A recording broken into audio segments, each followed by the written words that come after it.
All right, happy Friday, Venus Day. How y'all doing? How was your Thanksgiving or gratitude day, or just enjoying your day off?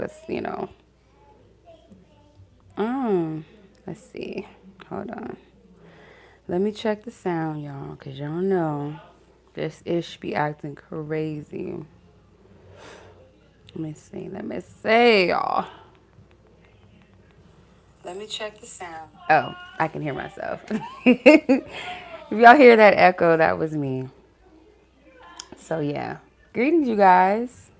We have an interesting Ghetto Fairy Friday tonight. Cora, we got some interesting things. Um, so, we're going to talk about love for 2026, also love cycles and things and such, okay? So, yeah, we're going to step into the energy of 2026 a little bit when it comes to love, okay? So we're gonna do this, of course, without the lose, that delulu energy. We're not moving into this with fantasy and all of that. So definitely, we're focusing on collectively, but also, excuse me, doing some homework as to how you can do your own, cycle breaking, okay? So that is really the biggest thing that I really want to emphasize is like breaking, those recycled energies, those heartbreaks, those karmic energies, those timelines of time waster energies, fuck boy, fuck girl energies, emotional unavailability, whether it's, coming from self and or dealing with unemotionally available people, emotionally unavailable people. So we're here to break those timelines so that we're not repeating that in a new cycle. Because this year, vibrationally, is the year of the 9. And next year is the vibrational energy of 10, or technically 1. So like a completely new energy, new beginning, and a reset. So we're not dragging any of that shit around anymore. Somebody play Erica Badu Bag Lady. We ain't bag ladies, okay? Bag men, luggage. We're not carrying that with us. We want to be in the full energy. Hey. Okay. Hey, how are you? Loved ones. Hey, Tawanda, how are you? So yeah, 2025, this was a year of like us like completing karmic energies, heavy karmic energies, maybe even having some tower moments. My goodness, I cannot talk. Ego, checking our egos at the door, any energy of redirection or divine redirection.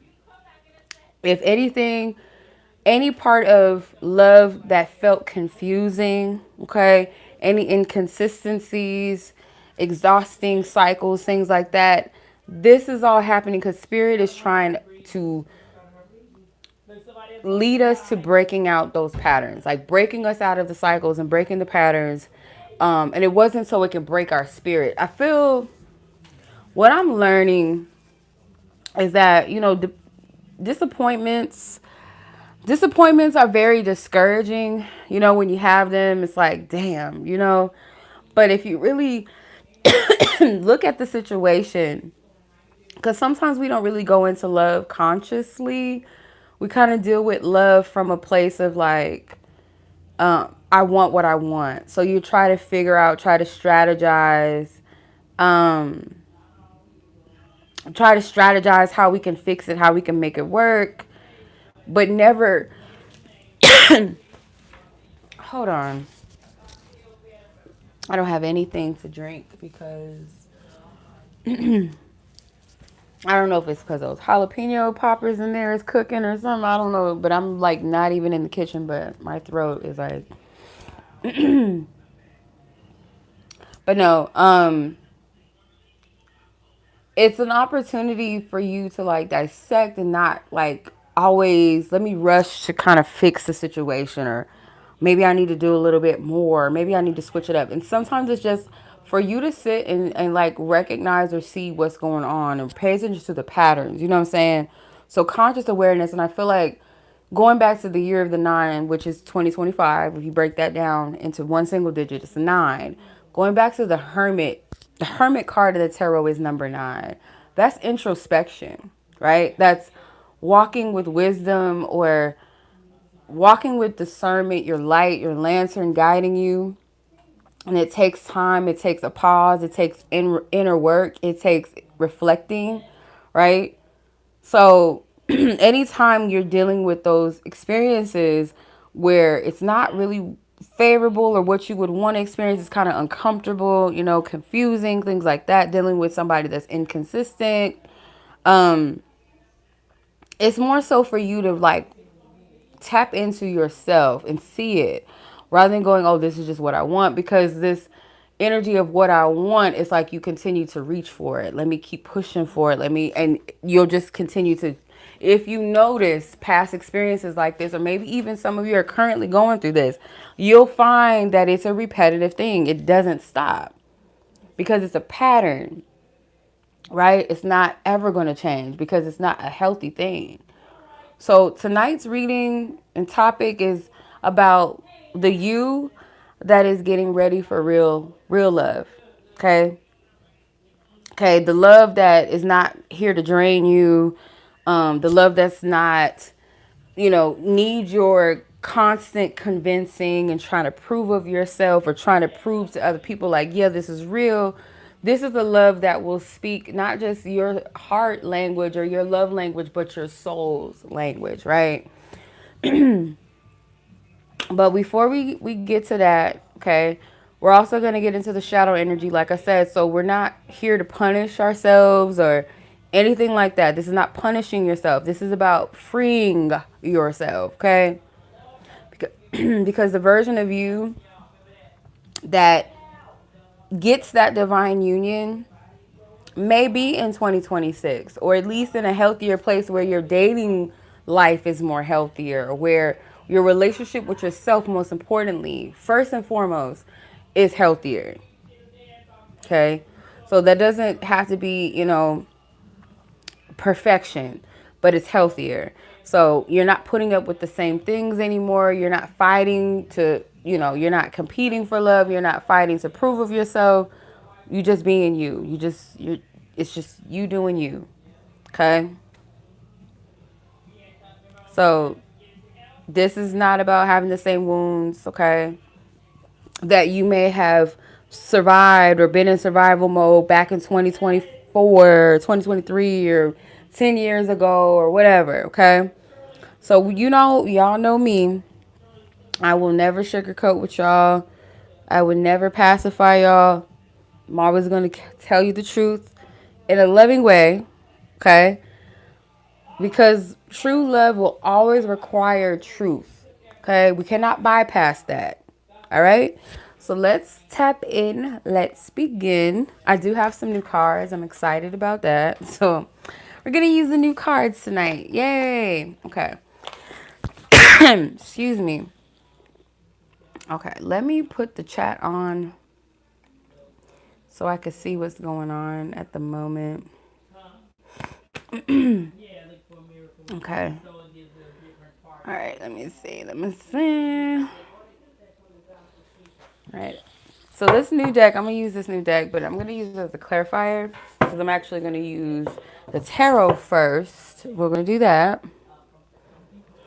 All right, before we get started, divine source, divine energies, our angels, our ancestors, our guides of the highest order who loves us, who guides us, those of highest vibration, divine wisdom, divine counsel, those that are keepers of wisdom and knowledge and truth and healing and love, our helpers that assist us with our relationships and our connections, any angels, any guides that help us with this area of our lives, any ancestors. We welcome you and your energy, your presence, your insight, your wisdom. Thank you. As we tune into your frequency, as you tune into ours, we meet each other in the middle. Our divine team, our angels, our helpers come together to assist us and guide us what we need to know, what we need to see. I ask for a hedge of protection to surround each and every one of us that are meant to receive this message as we gather for the wisdom and guidance that we need to know and see in this place and time. And any space and timeline is limitless cover us, protect us, guide us. We bind and we block any interferences, any demonic forces and energies, technologies, any type of devices, spiritual intentions, prayers of demonic energy or demonic kingdoms. We bind you and we block you from coming through. Any of our fears and insecurities and doubts, our patterns, our cycles, our trauma, may they be a block to us, but give us wisdom and truth and light to see what we need to see and to know. Excuse me.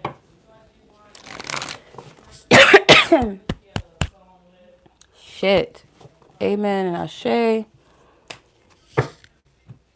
Okay. All right. First things first. What is the current heart frequency? So basically, I want to tap into the collective vibration.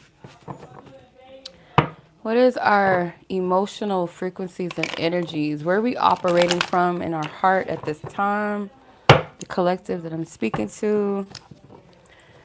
I feel a lot of tired energy. People that are tired, that are kind of in a place of just like surrender or just kind of, it's a mixture between hopefulness and a mixture of hopefulness and kind of just being like, I'm tired. I give up. Okay.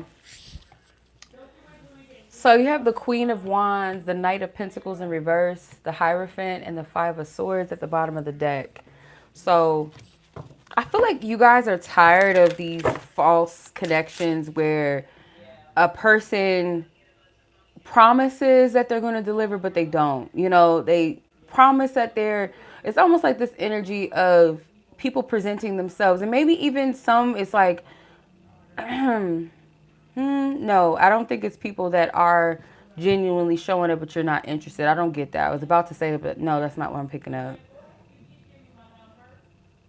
It's like people that feel like they want to experience you when they're entitled to experience you without the commitment, without doing the work that it takes. Like, tradition is the key word of the Hierophant in this deck. But it's like they like your energy, your vibe. You don't have to necessarily be a woman or resonate with feminine energy. You could be a very masculine person, but you have a sway, you have a vibe to you, you have a vibe that people are drawn to, that they feel, how do I explain this? Kind of like temptation. Like they feel very tempted by you. You're very alluring. You're someone that has powerful energy. You could be a spiritual person. You're in tune with your energy, your vibration, the vibration of other people. Somebody that is into the supernatural, someone that is a practitioner, or someone that just has a strong, like the keyword, influential energy. So people want to experience you without doing the actual work. They promise things, but they never deliver. It's like, that's the heart condition right now of the collective. It's like, I'm tired of this energy. I'm tired of people that don't know how to handle my energy or mismanage it. People that promise but they never deliver. It's like, I gotta get something to drink because I don't know what's going on.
So crazy. Okay, thank you for waiting, y'all. I had to grab some water real quick. So, yeah, it's like a condition of the heart of like people that are well aware of their power, their energy. They know that they're a good catch and all these great things, But they're tired of the half-ass efforts, people that want to experience them, people that may present a false mask, like they're reliable, but they're showing inconsistencies. They don't have what it takes to fully commit, you know, not saying like commitment, like, oh, we got to be partner versus partner or partner and partner, but like more so like committing to what they say that they're going to do, or commit to the character, like stick to the truth of who you are, you know what I'm saying? Or what you say that you're about, what you're going to do. So it's kind of like you're tired of the fight, you know, you're tired of that experience of someone like maybe feeling intimidated. Like I feel like a lot of people feel intimidated by your energy. They don't really know how to participate with you. Let's see. Family pressure, fantasy, and avoidant at the bottom of the deck. So some of you guys, the heart condition is like family pressures. Oh, when are you going to get married? When are you going to have a partner? So you might fall for potential sometimes, or fall into fantasizing about the potential of what a relationship could be. And then it's like attracting these avoidant partners, avoidant characters in your life. So the card says family pressure. This relationship isn't just between the two of you anymore. Too many outside voices are shaping what should be private. Now, some of you guys deal with people that don't have a mind of their own, or you have in the past. And I feel like I've said this message before. It's weird. It's like deja vu right now. But like people that don't have a mind of their own, where they're always thinking, oh, what will my family think? And it's okay. You know, I feel like it's normal to an extent to like, how will this person blend in with my family? How will they blend in with my friends? But some people are just like, focus on how is this going to look, and almost like a person that doesn't have their own mind. You know what I'm saying? Like, you know, the difference between someone that you're considering, how do they blend in with my family? How will they get along with my family, my children, if you have kids, or my friends, things like that? How will I get along with their family, vice versa? So, but this instance is more so like people that care too much about what the outside world thinks. And then you have fantasy. Are you falling for them, or for the story you've written in your mind about how this could be? That's very important. Bottom of the deck was avoided. It says they keep their distance to feel safe, but it leaves you feeling abandoned. That's not your failure. It's their fear. Okay. Yeah, that makes sense. So that's what I'm picking up. Like, people, they're just like, I know that I'm a catch. I know I'm the shit. I know I'm, you know, I have good energy. So it can't just be all me. And partially, yes, there is like, to an extent, it's like I'm going to give a person the benefit of the doubt. How you know you're not repeating patterns is that when you meet someone that's inconsistent, someone that's avoiding, you no longer feed into it. You're no longer trying to be like, well, let me see what this is. Let me push a little further. Let me adjust something. It's like, no, I'm not adjusting. I'm at my throne. I've matured. I've grown. I know my power. I know my voice. I know my truth. I know my energy, my frequency, my vibe, what I give. I know my power. I understand my light, or I know I have light. I'm not putting up with this shit. I'm not taking this. I'm not accepting this. Because you're not offering me anything, really. You're withholding something. Or you can't deliver what you said you was going to deliver. I'm not entertaining it. I'm not entertaining anything like this. That's how you know you broke that pattern. So let's see what shadow is needing to be seen right now within self when it comes to love. Let's see.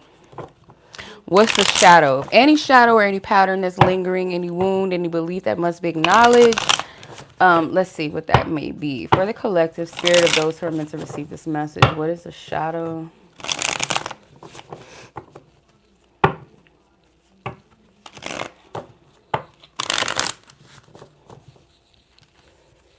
Completion.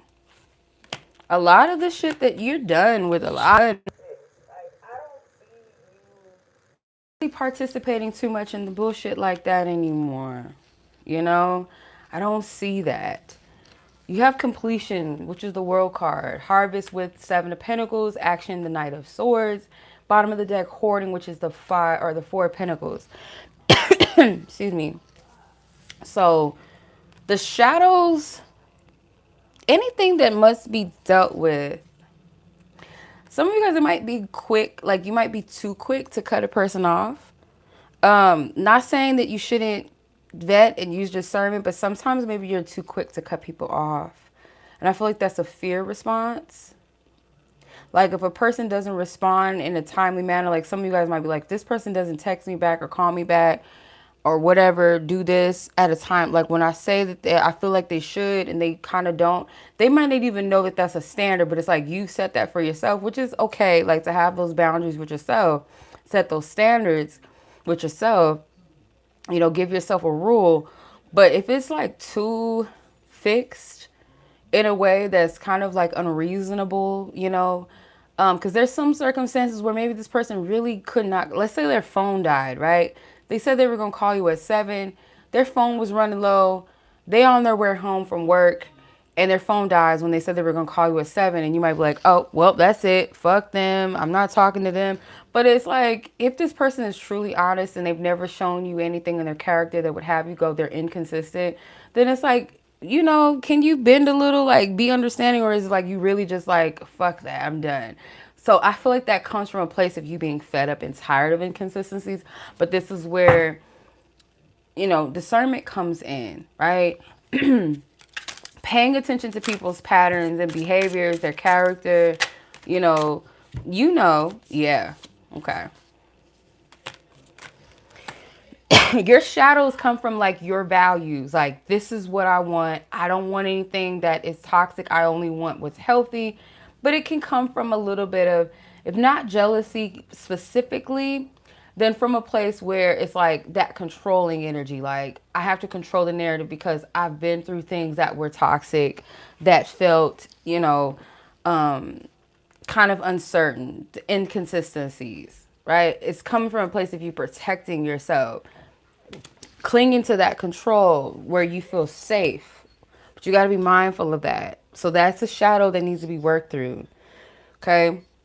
It may trigger a wound when somebody says they're going to do something and then they might happen to forget, or genuinely, like, let's say this is somebody that has always followed through with their word and followed through with plans, always showed you a consistent, healthy character. But this one thing, you know, is it worth you cutting a person off because they forgot something, or because, you know, they had something going on? Like, if this person is not showing you that they lie, or, you know what I'm saying?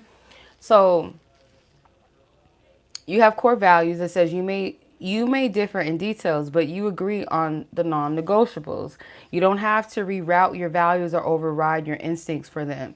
So someone that is in alignment with you, someone that you guys agree on certain things, you guys value people that communicate well, you value like a connection, a relationship to a degree that you follow through with your word and what you say you're going to do, so on and so forth, whatever your core values is. When a person is meeting that and you guys have a healthy connection, but there's something that triggers, some of you guys, it literally is jealousy that gets triggered. So you have healthy habits. You share commitments to a healthier life, amplifies your connection. This isn't an upgrade for the, or sorry, my goodness, I'm talking too fast. This is an upgrade for the body, mind, and spirit. Jealous control says it's okay to feel it, but it's not okay to let it poison the relationship. Either work on building trust or be honest about what's broken. Okay. So some of you guys may have jealousy issues. You may have control issues. You might have possessive behaviors and traits that you are going to need to work on. Okay. It's a human emotion to maybe, you know, obviously have jealousy. Obviously, sometimes maybe feel a little threatened, especially if you dealt with people that were inconsistent. You dealt with people that were unfaithful, maybe even, right? Where you cannot trust and you feel like you couldn't trust them. So if a person is showing you all these other healthy traits, habits, you guys share core values and beliefs with each other, things like that, then it's like you have to, that goes back to checking yourself, you know what I'm saying? And being honest with yourself. How is this a hindrance? How is this a block?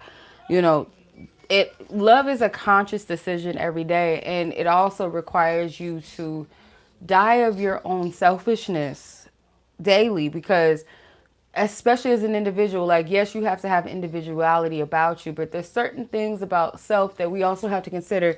No, I have a partner now. we have to work as a team. And if there's something in me that is not, helpful to the relationship or the connection, or is unhealthy or toxic or can hinder or block this, then I got to work through this, because it's not fair to the connection. It's not fair to my partner, and vice versa. They should also be moving in that same energy.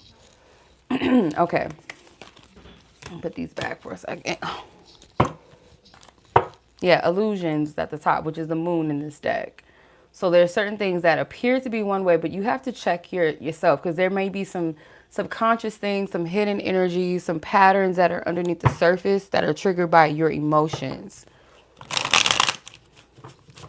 So what is this loop that you cannot bring? This is something that you cannot bring into 2026. So you need to leave this shit in the past.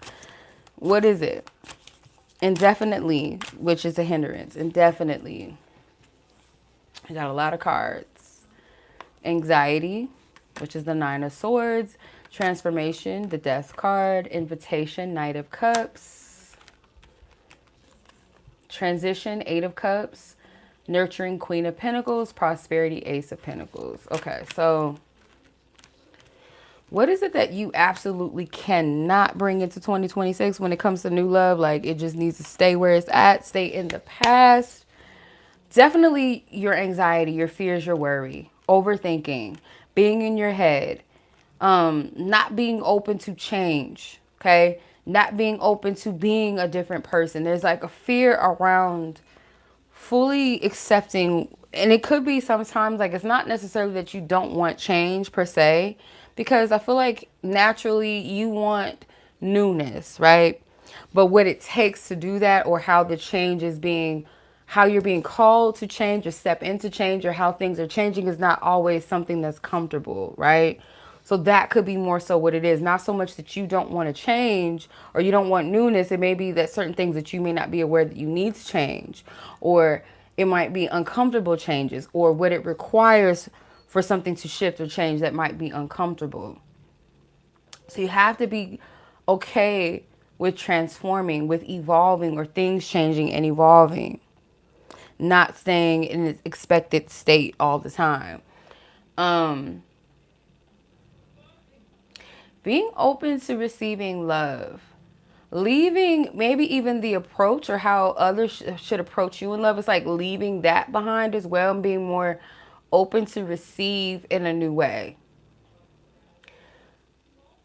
This is also letting go of what no longer serves you, like your way of thinking, like, this is how I have to approach love, and this is how love should approach me, or how should a person approach me, or it's got to be this, it's got to be this time, and it's got to be that, and that is something that Spirit is saying that does not serve you. That's a thought pattern. That's an energy or pattern or emotional energy that you're holding on to that you need to let go of.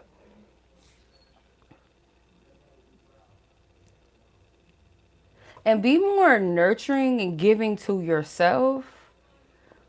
Care for yourself, care for your needs. You might be someone that's an over giver. You give too much of your energy. You give too much of yourself. This could be being in survival mode, feeling like lack, feeling like you have to prove of yourself in different ways, not just romantically, but like with family or with friendships or with strangers or with coworkers, whatever. It's like overextending yourself, because you don't want to be left out. You want to be seen, to be appreciated. And that's human, that's normal. But in a way, this excessive Spirit is saying, like, you have to balance the care that you give to others with the care that you give to yourself. To really take care of you. Because there is something promising on the horizon, and sometimes you might think that you have to overdo things, or things have to be a certain way for this to be given. Something stable to be given, something to be stable to be offered to you.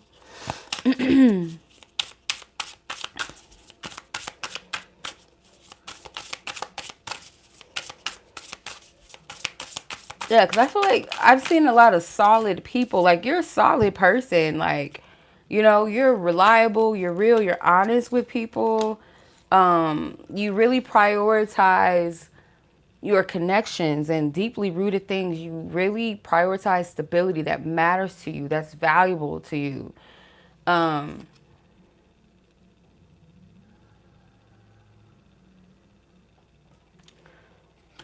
Something with, okay, parenthood came out, core values and healthy habits came out again.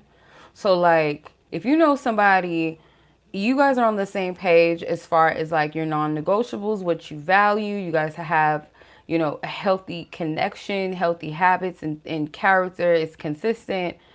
There's something about either being a parent or someone being a parent, if not you, someone having children that triggers things, or something with childhood. Okay.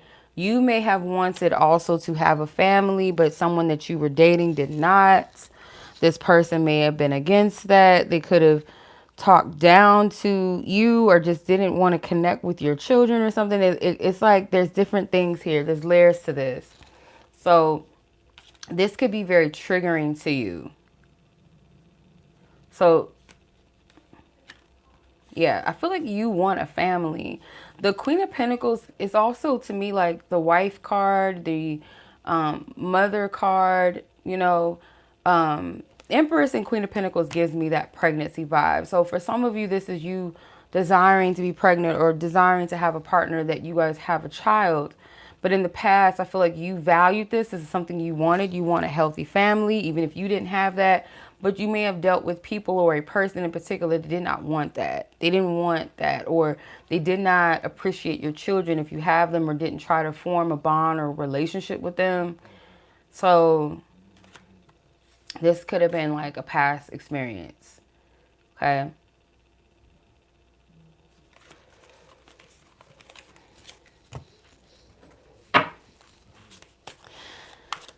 Okay. So if you want to identify your shadows here, okay, this is a great way for you to tap into self-worth more, your boundaries, discernment. Okay. Also for those of you that are not not used to resting in your femininity, or a masculine energy that is not used to stepping in with clarity and assertion, like this is going to help you kind of identify how your patterns block you. Okay. Who are you when these patterns present themselves? Okay. These triggers.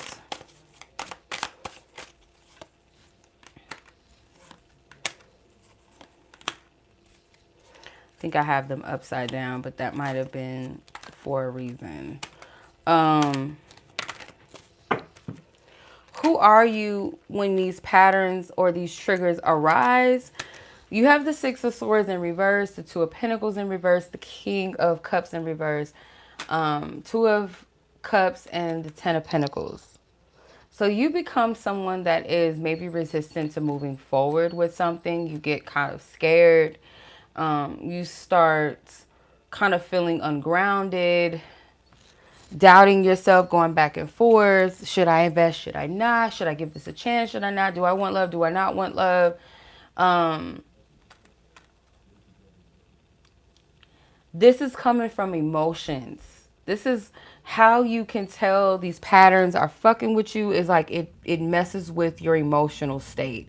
You start feeling anxious. You start feeling fear. You start feeling doubt. You start feeling the energy.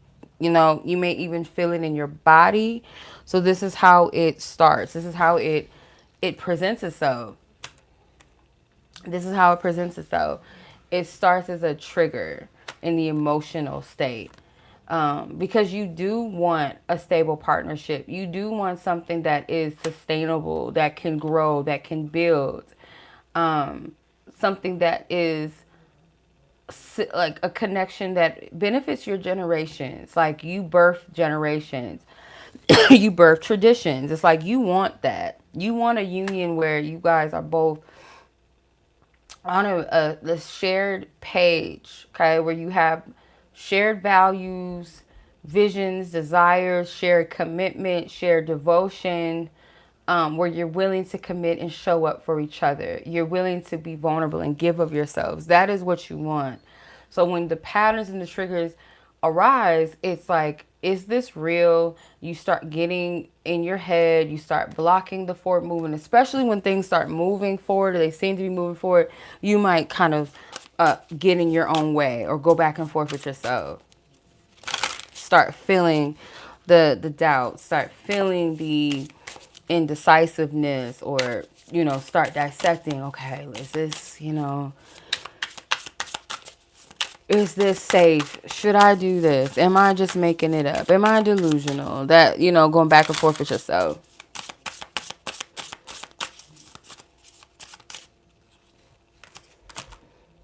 Yeah.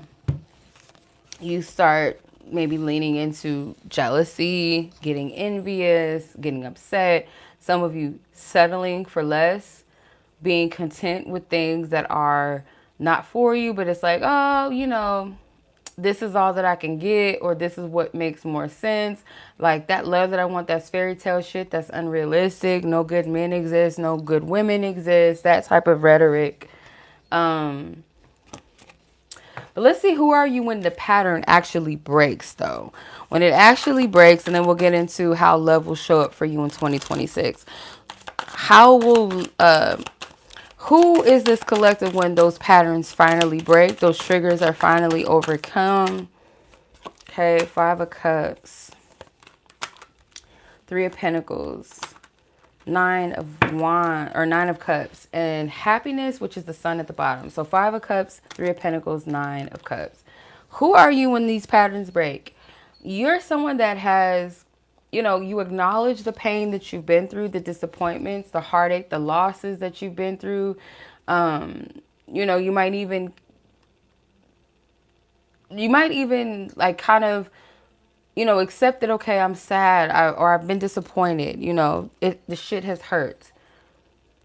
But you decide, like, I want to work on this connection. I want to build something with this person. If they're showing up, why shouldn't I? Why couldn't I show up? If this is somebody I genuinely am interested in, I like, or maybe even love, let me show up. Let's work on this together, because some of you guys, like, even if it is a divine union, like a connection that is brought together by the divine, where other people support it, if your fears arise, it's like you have to make that conscious choice if it's something that you really want, or if it's not really, or something that you feel is worth it, but you have to make that decision.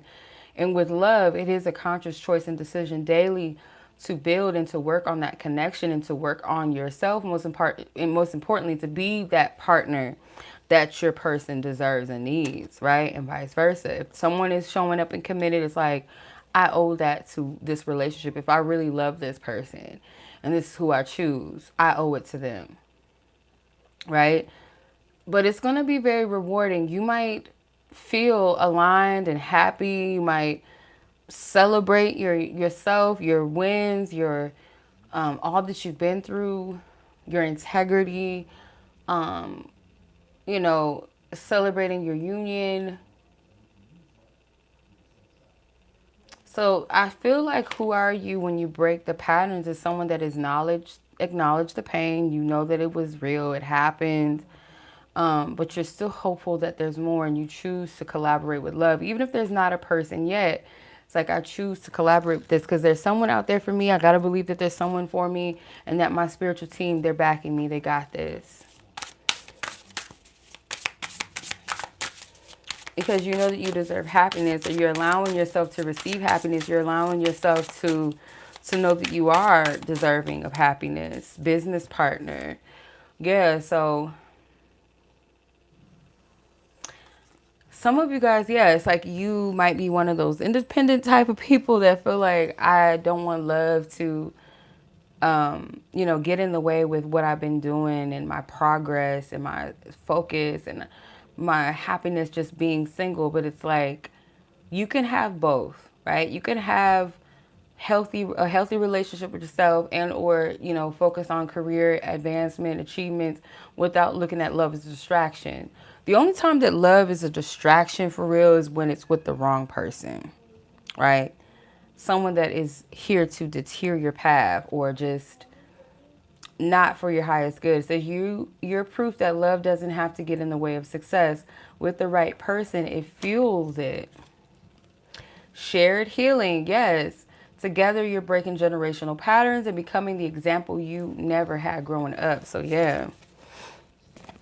Yeah. That's who you are when you allow the patterns to break. Okay.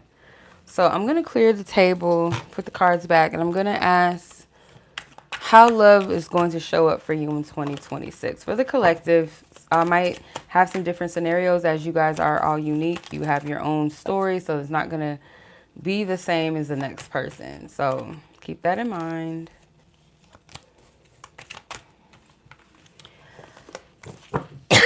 Excuse me. Okay. So how is love showing up for the collective in 2026 as far as the kind of lovers, connection, or union energy that might be entering in? Any qualities, characteristics, anything specific here? How love shows up in 2026. How will love show up in 2026? Okay, Five of Pentacles, Four of Cups, Ten of Wands. These are heavy energies. Happiness, surrender. So yeah, I feel like this is saying if you let this energy go, okay, you surrender, you let it go, you choose happiness, you let go of that perception that love is not going to happen, love is not going to work out.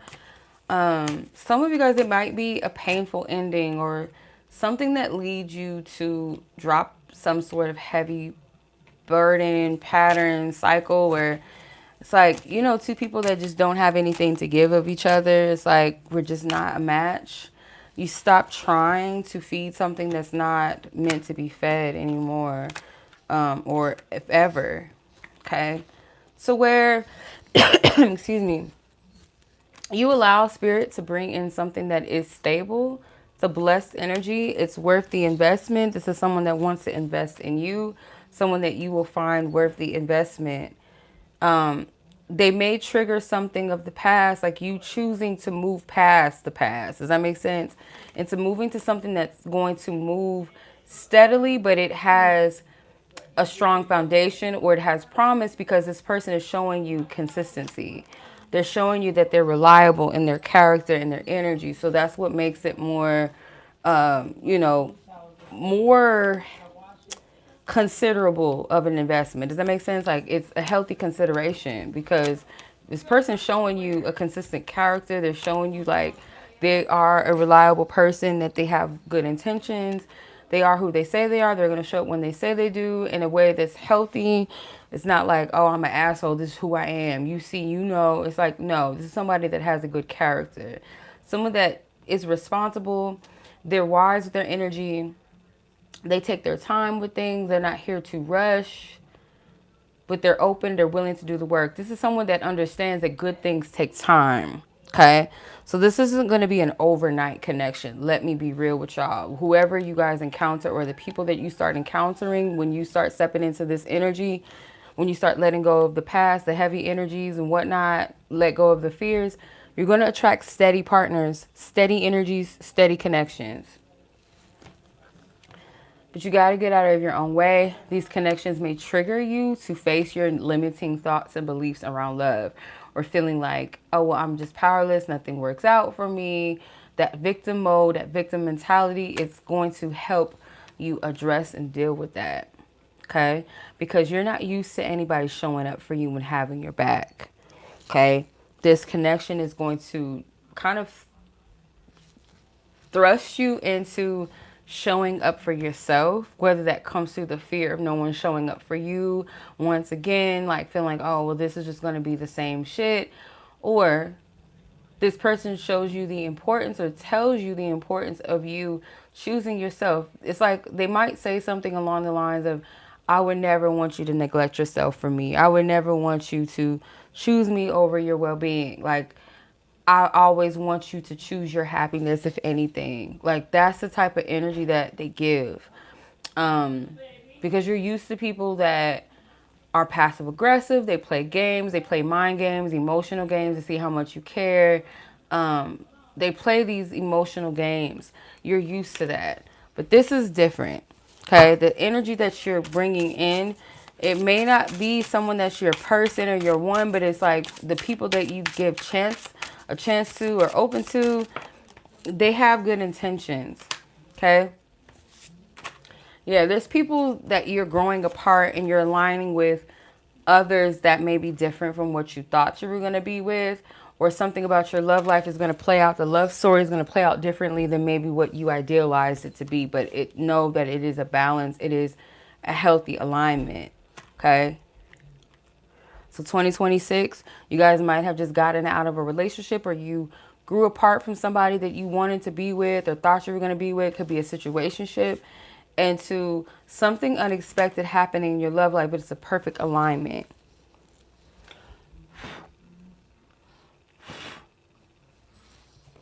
Okay.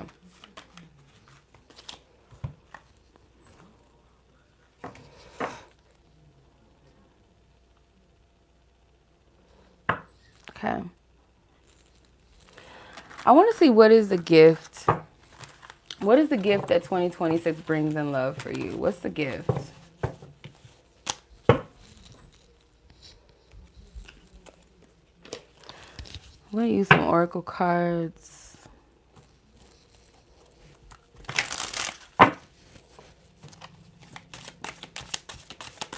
What's the gift? Law of attraction and intuitive wisdom. I feel like the gift is that you see the power of like your manifestation abilities, that you can manifest and attract what you want, what you need, what you deserve, what you desire. And also by trusting yourself. You may see how powerful your inner wisdom, your divine gifts are. This person, excuse me, could kind of trigger this and awaken this in you, or a person. Yep, opportunities. Okay. Opportunities that happen at a divine time. Therefore, you don't have to chase it. You don't have to chase this hit. This shit. Hello. K. Nicole G. This message hit you at the right time. I'm glad. Hey, greetings. Welcome. Yeah, so this is like the gift that love brings in 2026 is like your awareness of your ability to attract and manifest. Okay. Tapping into your intuitive gifts and abilities more stronger, knowing things ahead of time. You may already have this gift, but it's very strong. This person, when you lean into like your safety, your energy feels at ease, your nervous system feels at ease and safe, the more easier it is for your intuition to flow, right? For you to trust. In order to trust yourself intuitively, you have to have a strong relationship with yourself where you trust your energy. You trust what you feel. You trust that gut reaction. You trust what the divine is showing you, okay?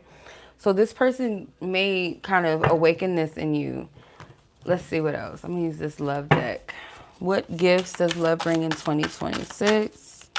Could also be somebody that's also intuitive and wise, you know. This jealousy energy. Some of y'all need to let go of jealousy. Like, work through that. It's not to say that you won't ever feel it, but work through it. Okay? You and this person might share something with jealousy, control, or possessiveness in partnerships.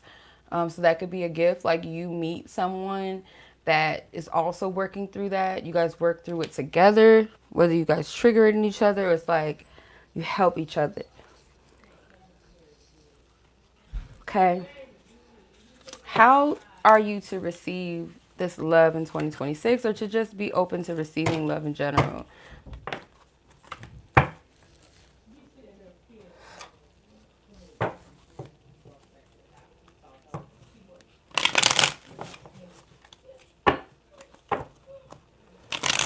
How to receive love in 2026. What can this collective do to receive love, healthy love?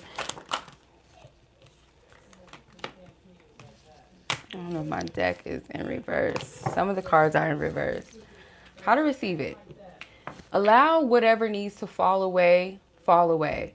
Allow yourself to clear and make space for what you need to. Okay? Certain foundations are just not sturdy. They're not strong enough. Okay? Be open to the shifts and changes. Like if spirit removes something out of your life, let it. Spirit removes a person, something is off, allow that to be, allow it to happen. It's meant to happen. Okay? It needs to happen.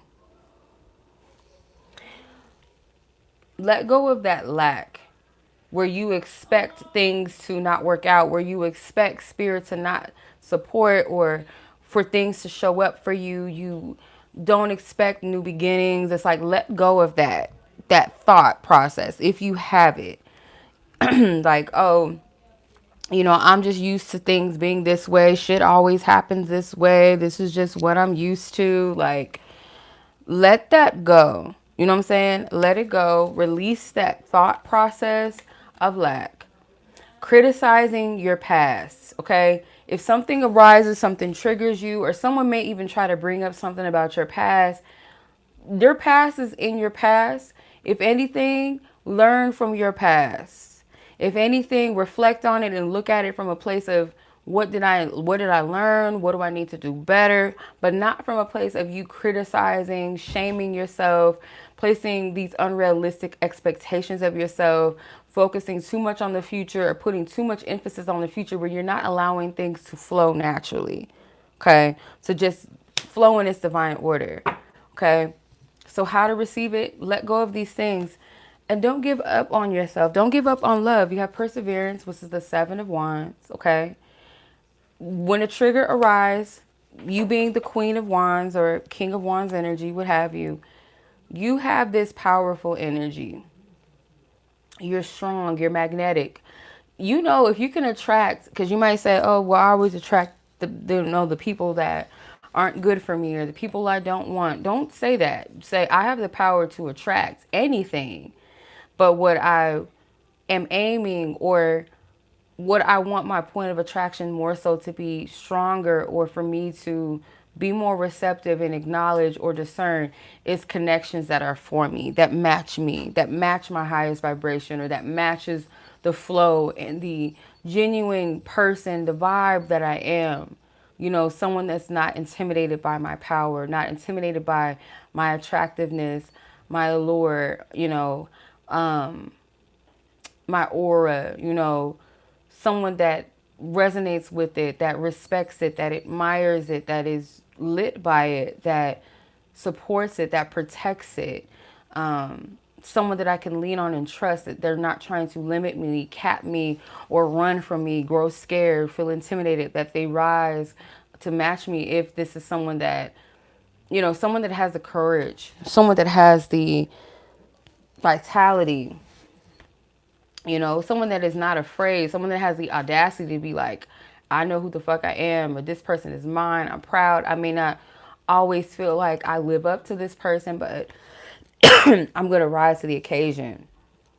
I'm going to be someone that is strong in their character, someone that is not easily swayed or easily someone to like just give up, throw in the towel, This is someone, attracting or manifesting a person that has that stamina to withstand a relationship that is not a fair weather person, not someone that is weak-minded, lacks emotional maturity, emotional availability, someone that has the capacity to rise with you, to match you. And if there's someone that is on your level, then I don't feel the need to cast a shadow over you so I feel bigger. This is someone that will match your energy.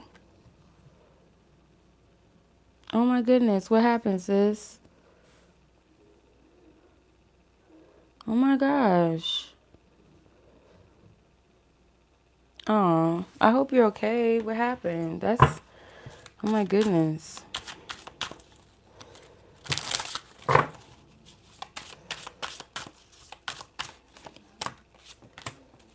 Okay. You want someone that's long term. Some of you guys do want marriage with a future spouse, but it also could be like your soul's mate, just someone to be with for the rest of your life. It may not be a traditional let's get married thing. But to receive this love is like, no, you don't have to chase potential. What is yours will match you, and it may not come in a perfect package. Like this person is not going to have quirks or things that you guys have to work through, but it's about the showing up. That's the most important thing I want you know, us to understand is that our person is not going to come without something, right? And it's not things that are detrimental or terrible, but they're things that they're either working through or things that you guys are willing to work through together. It's like because you guys see each other as a unit. And for a person to want to do better for themselves, it's not just about wanting to do better for you or if you have kids or, you know, future tense things. It's because they want to show up for themselves as well. They want to have a healthy relationship with themselves, right? So you don't have to chase a person's potential because they're going to show up. They're going to show up for this connection. You know, you don't have to force anybody to choose you. They will willingly choose you if it's genuinely what they want, you're genuinely who they want. And if it's not them, okay, that my person still exists out there. You're not chasing to be chosen. You're not chasing a fantasy or a dream, right? So it says there's a difference between growing together and waiting for someone to catch up. Be honest about which one you're doing. And then you have future spouse, marriage material, soulmate energy, forever vibes. It's all here. Now it's up to you to nurture it. So again, it's like it's up to both parties to nurture that connection and show up for each other. That's what love is.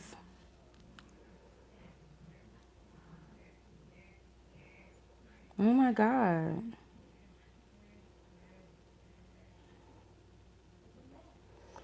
Oh my God. I'm glad you're okay.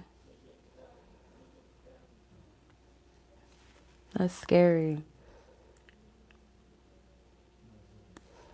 Yeah, I'm glad you're here. Oh my goodness. Because of the seizures. My goodness. I'm so glad you're okay though, sis. That you're still here. Yeah, so that's amazing though. I mean that you recognize my voice though through all that though. That's crazy. Wow.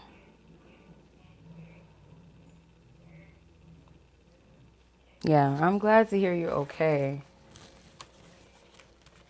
My gosh.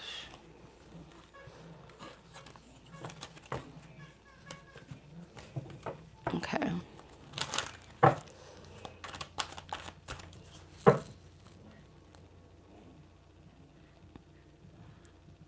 All right. Now you're speaking with a stutter. Well, hopefully you'll be able to return your speech back. Like, you know, I'm assuming they have you through, still going through physical therapy and stuff like that.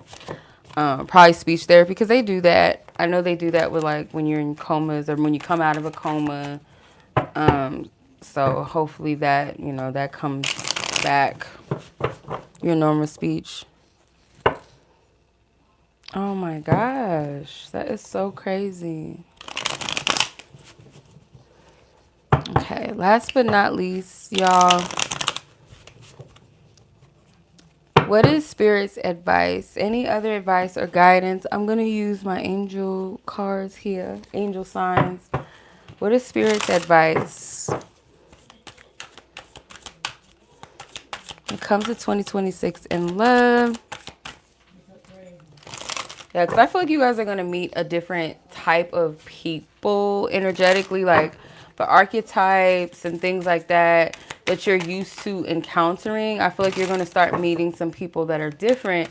And because you're so used to like a particular type of energy or patterns or like a person's character, things like that, you might be resistant at first. You might feel like it's not real, it's unrealistic. This person is just like gaming you, trying to finesse you. You know, it's because it seems weird. It's foreign. You never experienced it. So instead of looking at it like, oh, this is an open energy, you know, yeah, Spirit wants you to loosen up some energy maybe that you're hoarding or holding on to presently so that you can receive, you know, it's like something blocking you. It's like, because if you have like a limited perspective, like some people, unfortunately, it's like, this is my person and it's only them and it has to be them, even if that shit ain't working out. Okay.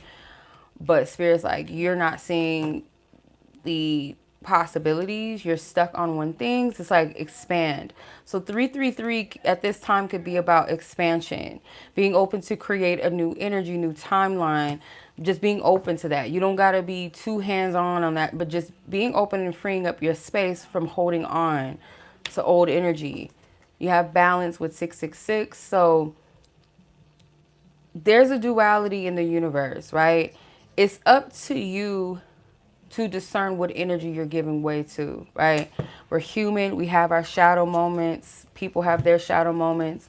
But this is a time of change and a time for you, as the card says with 555, freedom, to free yourself. So if you're seeing these numbers, these sequences specifically, then this is your sign. Like Spirit is saying, like, to balance out this energy, it's up to you to choose which side, whether you choose to live in the shadows, the fear, the insecurities, hold on to things that you know you need to release and let go of, hoarding energy, versus you being open to what the divine creative, like the flow. Okay, the flow of what could be, not limiting yourself to what that looks like, allowing yourself to be free, be open to the change, surrender. Okay, you're not held by anything. This is the energy. This is all we've been talking about, is getting free tonight. So stillness and overwhelm.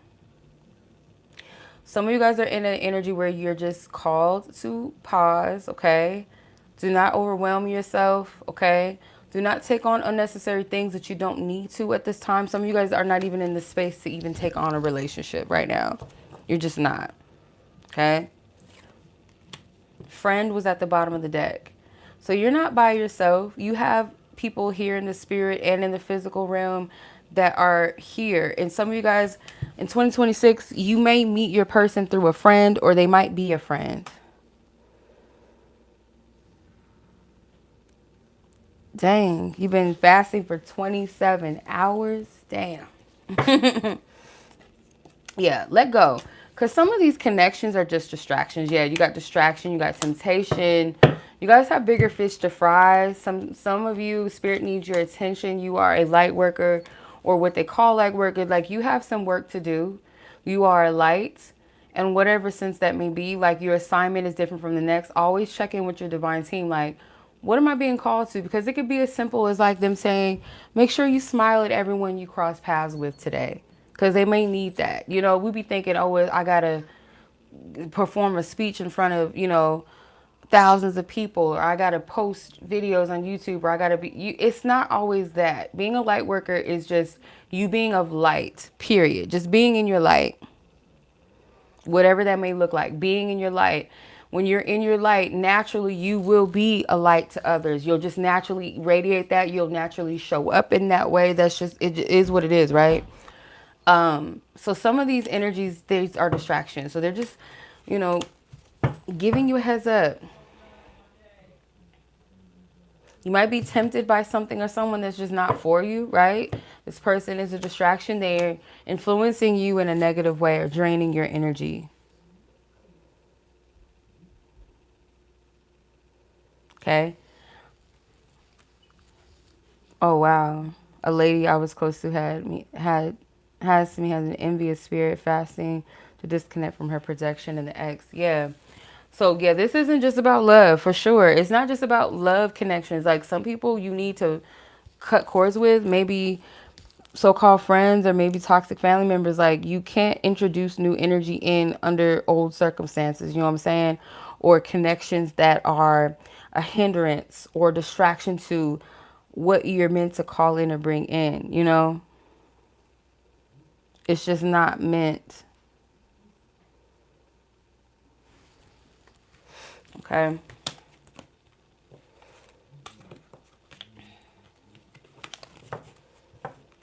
Yeah, because I feel like for a lot of you, it is going to be someone that may start off as I shouldn't say a lot of you, but a good handful, I guess I should say, of you will be meeting someone that starts off as a friend and it develops into something more, because I get slow and steady. I'm not getting like what you're used to is like that, hey, mom, what's up with you? Or, oh, hey, we're like, it's an immediate attraction, and y'all like leaning into more of the attraction and leaning more into the lust, rather than building and forming an actual connection where you're getting to know each other as people, that's not going to be the vibe for everyone. And for some of you, you're going to meet them through a friend, and you're going to kind of pay attention to this a bit more. Like, my friend put me onto this person, so I'm going to kind of take my time with this, because if my friend is, if they're a good friend, a real friend, I know that this person is, if they're suggesting a person, it's because this is somebody that they trust. This is somebody that you know, knows what's good for me, has my best intentions, or they know this person well, they're good friends with them. They wouldn't be hooking me up with some, person that is just, a mess, or somebody that is a fuck boy or fuck girl, someone that just to hook up. This is a friend that's not here to get you laid. This is a friend that wants to see you in a healthy union. So, there's those friends like, oh, I'm gonna hook you up, girl. You need to get some, or man, you need to get with her. You just need to get over that ex. You need to just get you some, have some fun. No, this is not that. Okay, it's not that type of vibe. This is an energy that is between people that are really looking for something healthy, or just open to dating people, something refreshing, like they're tired of the games. They want a healthy companion. They're open to marriage. So they're just dating people that they feel like are intentional. And so you might, like I said, meet someone through a friend that knows your intentions, know this person's intentions, and they know that you guys would be possibly a good match to get to know each other. So it's like, be open. It's not like, oh, this has got to be the one, but it's like, be open to a healthy, friendship and connection with a person, and maybe date. And then for some of you guys are going to meet somebody that you find to be like a really dope friend, and you guys like kind of develop a love interest in each other. You start to naturally gravitate towards that with each other. You guys might already have like a attraction, but it's more so like, we're vibing. I like this person. Let's bond. Let's connect. And then it's like it starts to unfold into something deeper. So it's like it's a real bond that's building. It's not just, oh, they look good, we like each other, oh, they're making me feel butterflies, we're flirting, and then we hook up, and now we're attached, and now we don't really know each other, but we just like, we're in lust with each other, and now we're stuck, and we think we're in love with each other now, because I do care about you. I'm putting up with things that I shouldn't, because we formed a soul tie. We formed a trauma bond rather than a genuine bond of building and getting to know each other as people first, before we just jump into sex, or jump into, oh, I want to be in a relationship. It's like, no, that's the type of energy I'm picking up on here. Yeah, I'll still leave this live up. It'll be up for replay. Yeah, so you'll be able to come back. I always leave these up, so you'll be able to watch it. Yeah.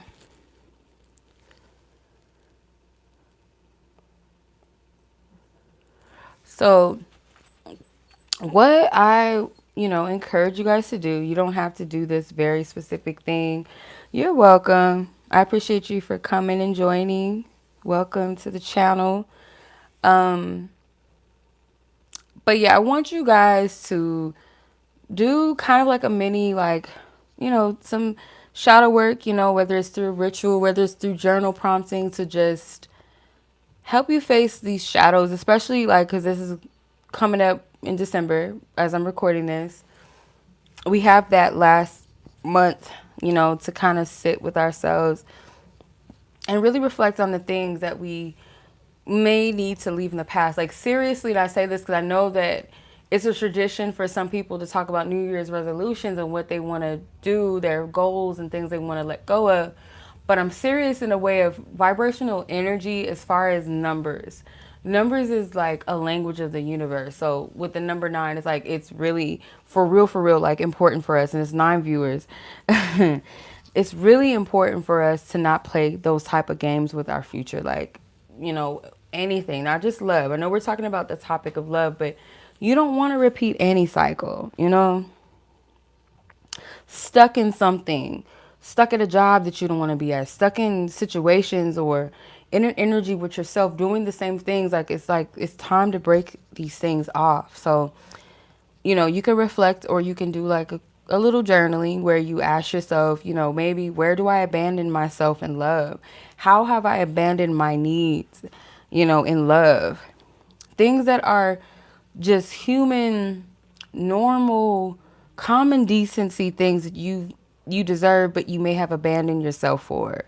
You know, is it too much for someone to be honest with you? Communicate honestly. Like, no, it's not. That's just common decency.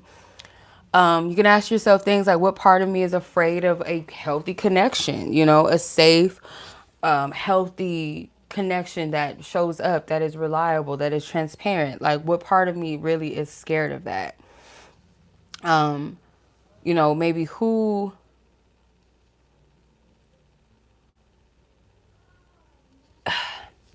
what is it like? What voice is it that guides my expectations in relationships? Is it truly mine from a healthy place, or is it from a place of wounds and trauma, or someone else's projections onto me? Like, who or what really voice is guiding my expectations in love is a question to also dissect and ask yourself and sit with that and be honest. That's the thing with journaling, is that when you write with a fluid, just flow and be honest, because when you go back and you read it, you can kind of dissect what you're saying or what you felt, what you're thinking. And sometimes you'll even find like, that's irrational, that's crazy, why would I even think that? Or why have I allowed this experience to rule me or to cause those fears? Like, it helps to look at, when you're seeing it on paper. You can ask yourself, like, what versions of me is trying to be loved through old pain? Like, whether that's through the performing to be chosen or compromising yourself to be chosen, whatever that may be. What version of me or what part of me is still trying to be loved through these old pains, these old patterns, these traumas? And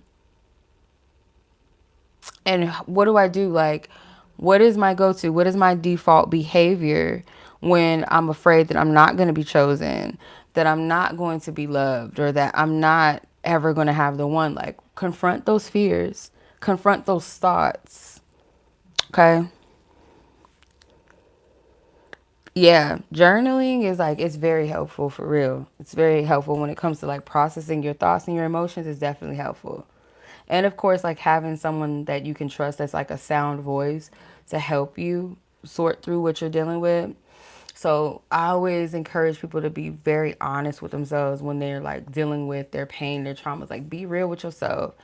And in a sense of like not beating yourself up, but even if you have negative thoughts, write them down so that you can come back and look at them. Because a lot of times you'll look at it and kind of be like, why am I thinking like that? Where does that come? Like, it should cause discomfort for you to hear you talk about yourself negatively.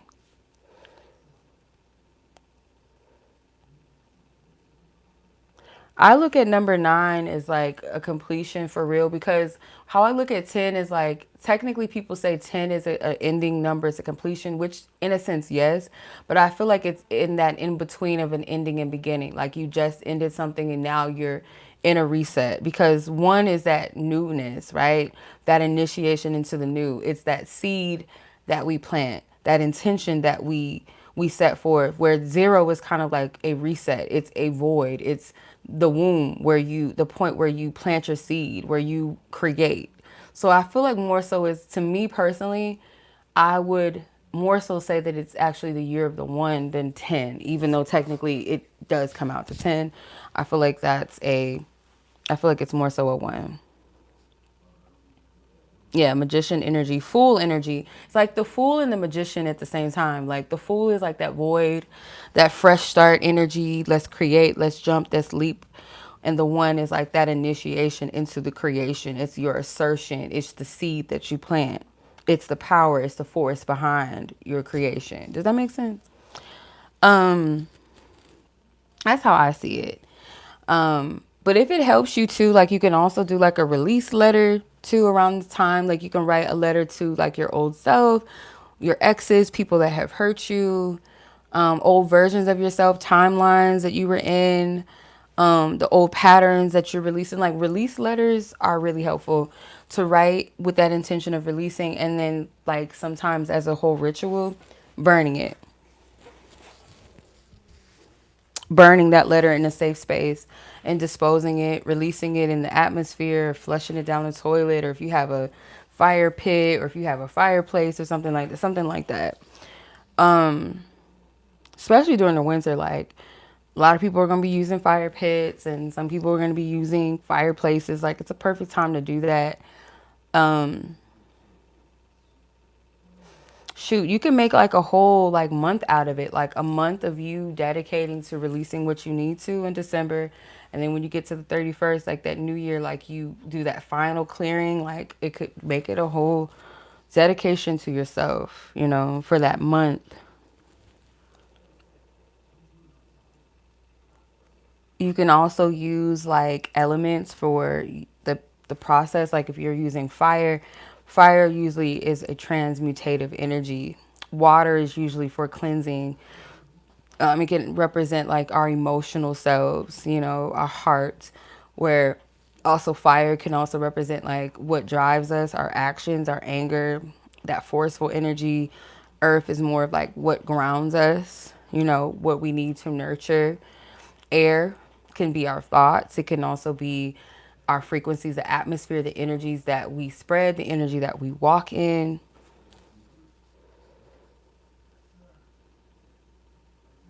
So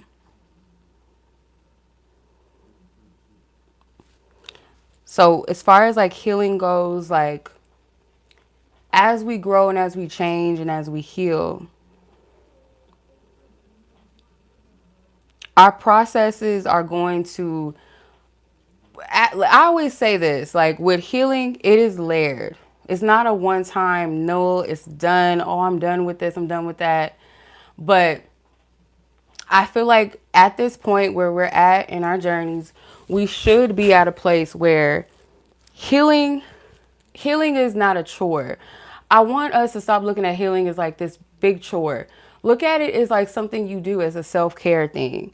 Like, some things are more easy to process than other things. Like a lot of times if you look at your patterns, especially with relationships, because I feel like a lot of people don't understand that your relationship with others is a relationship with yourself, and a lot of times it stems from deeper wounds and things that you've experienced.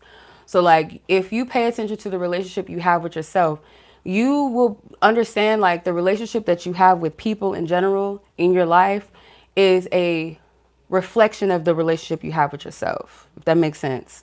So like if you feel like you're unworthy, you deal with abandonment wounds, sometimes you might have a tendency, or some people, it might manifest through overperforming for people, overgiving, overextending. It might look like,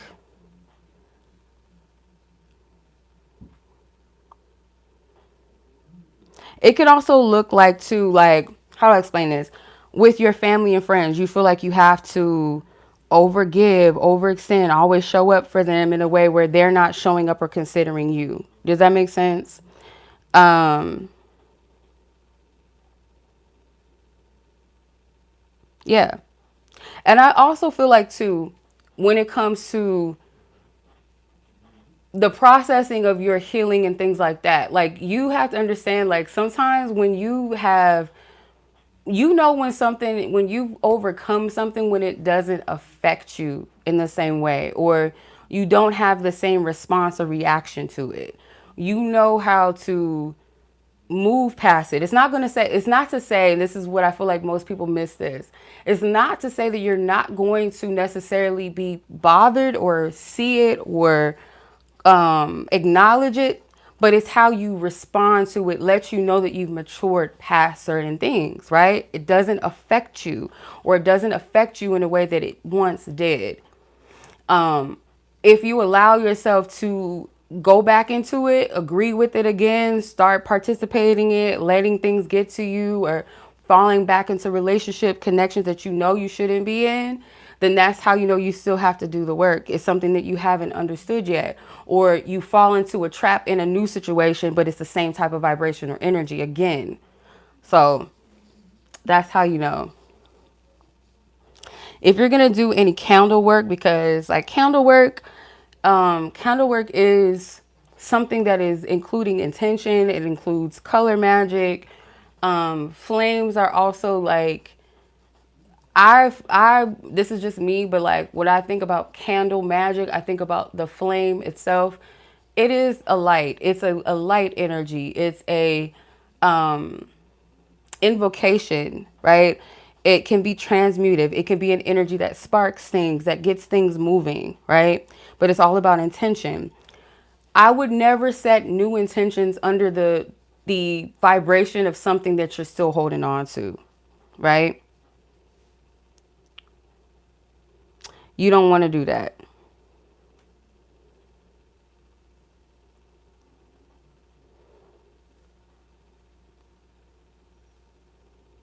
You don't want to do that shit. Why would you try to set new intentions when your energy is still in an old place? Does that make sense? Or an old mindset, or it's like, because some people have this notion with spell work or whatever you want to call it, or magic, that, oh, I can try to do something, or someone told me if I light a candle, or someone told me if I do this, if I pray this, if I say this, and I light it on the full moon at 9 o'clock or 10 o'clock at night, that it's going to move something. Not necessarily. If your vibration, your energy is not in alignment with the magic that you're doing, it's not going to move. It's not. You have to be in that vibrational alignment. They say that even with law of attraction work, like you have to be in the vibration or the mindset of that working. But if you still think that you're not deserving of love, or you're not deserving of good things, or your heart is blocked, it has not forgave who you needed to forgive, it's going to block the energy. It's not going to move. So for healing work, like this is just for me personally, like you can flip it, reverse it, however it resonates. If you're going to do candle work, like I said, make sure that your intentions are clear. More so you're manifesting from a healthy place within yourself. And candle work is not for everybody, or it's not for everything. Some people, it works for them. It might work in certain circumstances or situations where let's say for instance, some people like do candle magic for money. Some people may be successful at doing that, where with love, they're a little bit more resistant to receiving. But anything that comes to receiving energy, if your heart is not in the right place, it will block it. But you also have to have the mindset and believing in what you're doing. Because if you just think it's just a candle doing it, or you just think, oh, I'm just doing it, but I don't really think it's going to work, let me just try and see it out, it's most likely not going to move. It's not going to work.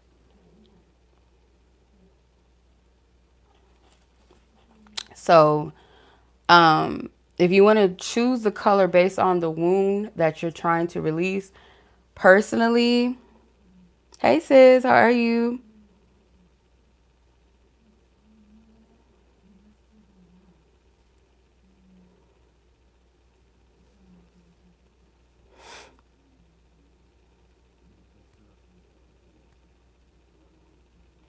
Happy Thanksgiving to you, a happy gratitude day to you, hey sis. But red you can use to release survival mode or abandonment wounds, maybe even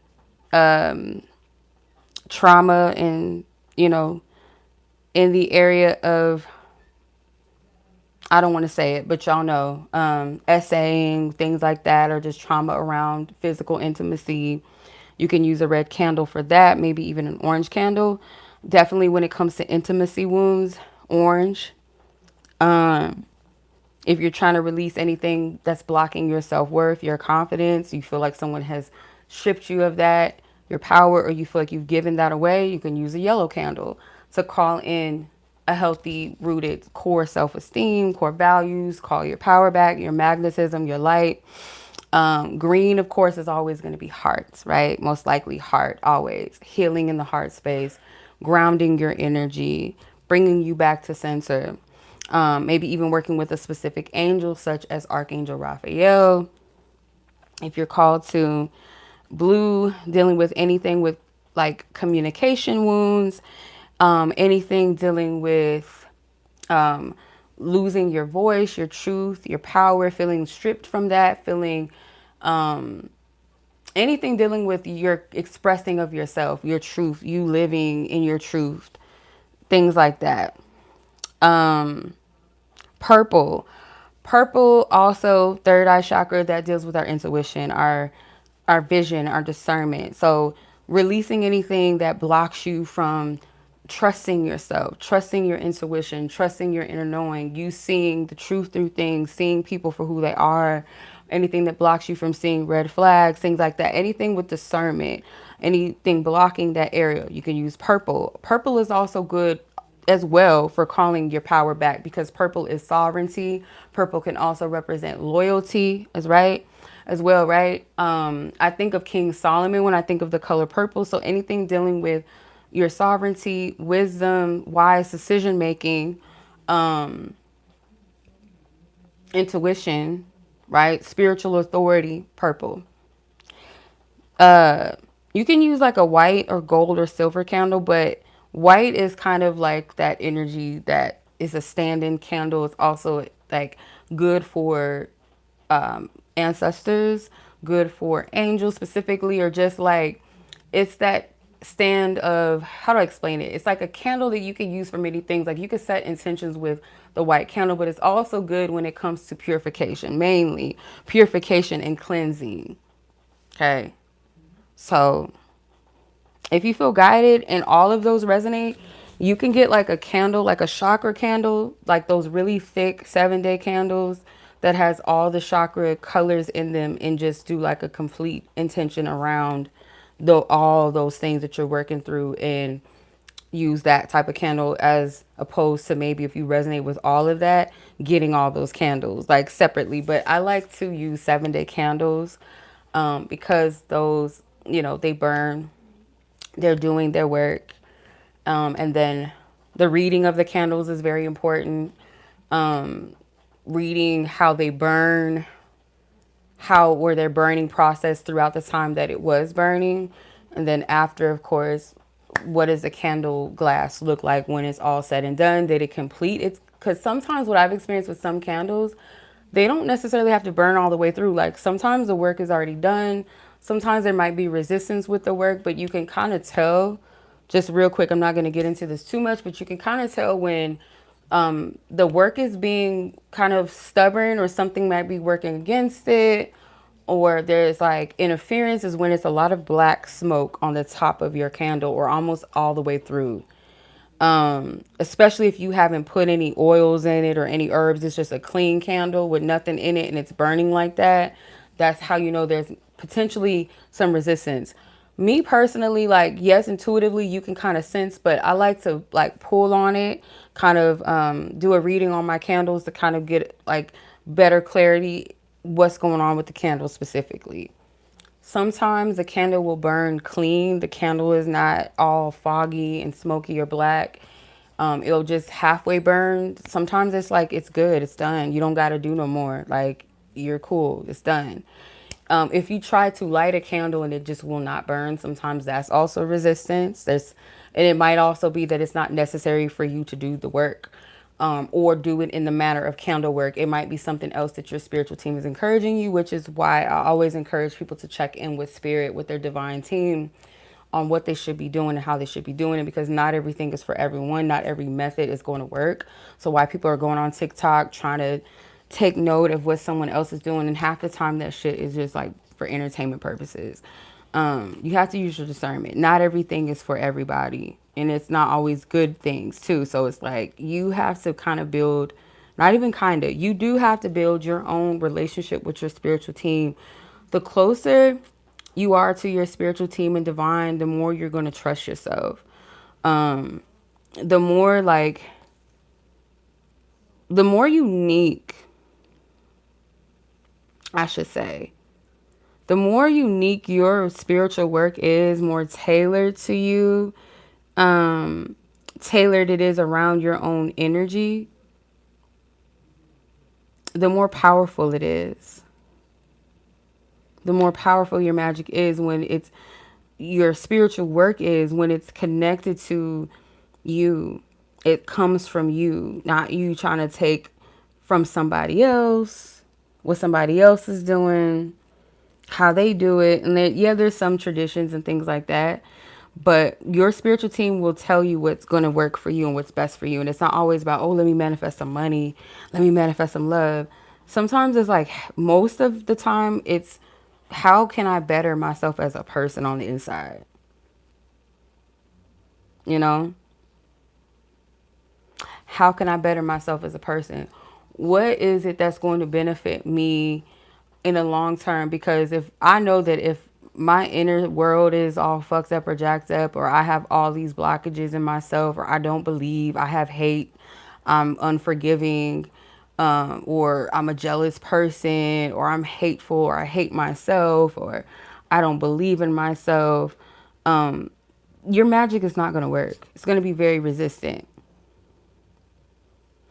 And the biggest thing is belief. Like, even people that, I would even say, like, some people that are shitty people, they believe in themselves so much. Like, they know, like, hey, I deserve that $1 million. I'm going to get that $1 million. Like, I don't care. Even if I got to do some grimy shit to get it, I'm going to get, like, it's like that. Like, people that your belief in yourself also helps you to manifest. But to manifest things that are divinely aligned with you, that's one thing. Like, yeah, you can manifest things that you say that you want and that you put your energy towards and that you believe in.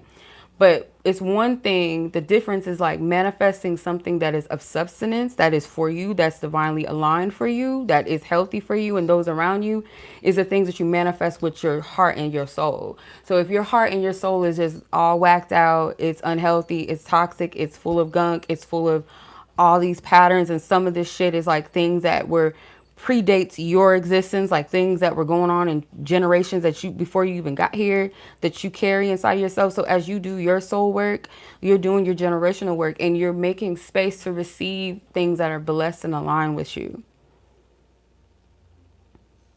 I'm telling you this like from experience too. Like, I'm not telling y'all stuff just like, oh, let's just do this, bitch, just do it. No, like, from my experience personally, and I know this to be true, that I've been on both sides of things, and I've heard people that have been on both sides where you know that you can manifest what you want, but then sometimes when you get it, it's not really fulfilling because that's not coming from your soul, that's coming from your ego, versus like something that you really wholeheartedly are aligned with, that you believe in, that you love, and whatever. When you manifest those things, it's a blessing. And you notice that sometimes, yeah, it comes with a lot of, you've had to sacrifice things, and sacrifice more so is not like demonic sacrifice, but sacrificing of your ego, of your fears, your wounds, your trauma, and you actually bet on yourself and you believe in yourself and you give in, then you see the results of that, the beautiful things that come from that when you align with that. Nobody hardly talks about that. Everybody talks about how to get what you want and how to focus on it and how to just obsess over it, and and oh, you're the powerful creator of your reality, but nobody talks about the shadow work in that. Because yeah, you can have all these things. You see that shit in celebrities. They have everything that you probably ever dreamed or wish you could have, right? Things that some of these people had to do things that they didn't want to do to get it. Some got it and found out that it's not all it's cracked up to be, or they're lonely as shit. And it's like, yeah, I got $1 million or plus $1 million. I have this, I have that, I have cars, I have yachts, I get to do this, I get to do that. People screaming my name or whatever, people know my face, everything, but they're lonely. What does that matter? You sold your soul for, or traded in your morals, your values, your peace, your sanity, genuine connections, whatever, for some riches, and you're miserable.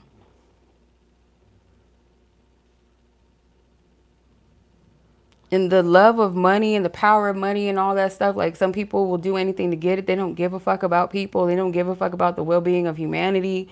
You got these trillionaires, these billionaires. They don't give a fuck about nobody, right? They don't care. They look at us as like probably roaches, probably less than that. You almost have to be soulless to get to that level. But people that still have a heart, still have a soul, when they get those things that they thought was going to fulfill them, they're miserable. They're not happy.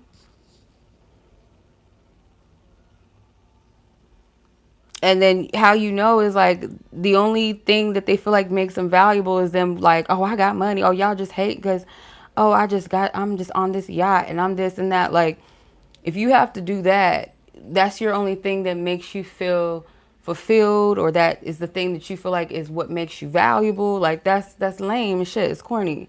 And there's nothing, not to say that money is bad itself, but it's the energy behind why you want it, what you're willing to do for it, right? So manifesting from a place of where your heart is centered, where your heart is open to receive, where your heart is not blocked, where you're not chasing something to fulfill a part of yourself that is blocked or that is darkened or that has holes in it. You have to heal, remove, cleanse, and clear, and fill those spaces back up with light and with love and compassion, allowing yourself to receive good things. You can light 10,000 candles trying to manifest a person or whatever, thinking that you're going to be able to do that. Take some baths with some roses and all kind of shit, or go to some witch doctors and shit like that. You can do all of that. But what you're going to end up having is people that are crazy, or a person that you're in a toxic relationship with. Y'all both toxic. This person is possessive. They don't want to let you go. Y'all having this back and forth, which y'all can't fucking stand each other, but y'all keep going back. That's what people are going to encounter when they mess with things like that.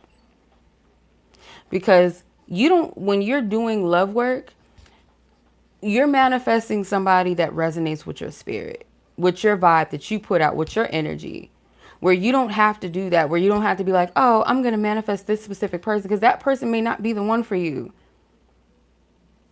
Why do you want a puppet? You know what I'm saying? Or someone that didn't want you before, but you trying to get them to want you now. Like, that's manipulative. It's dark. So another thing too is spiritual baths, where you are energetically dissolving, cleansing yourself. You can do the intention of washing away old versions of yourself, dissolving yourself of any shame. Some of you guys, it could be like yoni steams and stuff like that, clearing yourself of any physical intimacy you've had with past partners, closing those cycles out too. That's another thing. Releasing karmic ties, okay? You can also use this to cleanse your aura, to emotionally reset. And then you can also do a bath that also like kind of pulls your energy into magnetism and receptivity and love and beauty. Anything with love work, rose petals. Rose petals. And I think yarrow is good too. But yarrow can also be used for protection as well. But rose petals, if anything, honey, gold, anything with gold, anything with honey, roses, that is very good for love and magnetism or beauty, beauty work. But if you're trying to do some heavy cleansing and reset, hyssop. If you can get some hyssop, you can boil it in some water, steam it, kind of strain it out so you don't have all of the ingredients in there. If you're the type of person that likes to ground in your herbs and stuff like that, where you like the herbs in the bath with you, because I'm that way too. I don't like always straining my herbs. I like actually just putting them in there with me. Hyssop. Some hyssop to do some heavy duty cleansing. Okay. I always emphasize this too. Coconut water, like natural coconut water, like straight from the coconut if you can, to cleanse. Also, it's good for head washes too. Coconut water. Cleansing yourself from head to toe. Sometimes what I do as well is I'll dip myself completely in the water, like head in, like I'm baptizing myself. Water is very powerful, just like all the elements, but I feel like water, when it comes to cleansing and resetting and reconnecting and grounding your energy, especially if you're connected to Divine Mother, or you work with a Divine Mother, or you work with like water spirits or goddesses, things like that. The water is a beautiful reset energy every time, because not only are you cleansing your energy, but you're resetting. It's like birthing yourself out the womb again. That's how I see it. Like, especially when I submerge myself in like you're doing a baptism. You're becoming new. You're being, like, as they say in the church, you're being born again in Christ when you baptize yourself. So when you baptize yourself in the water, you are renewing yourself. Hyssop is one of those ones. Hold on, let me find that scripture. Hold on. You don't have to do this, but if you're guided to it, if you work with hyssop, like, this is like a perfect scripture for that reset. Hold on. Let me find it. I know it's in my phone. Hyssop. Okay.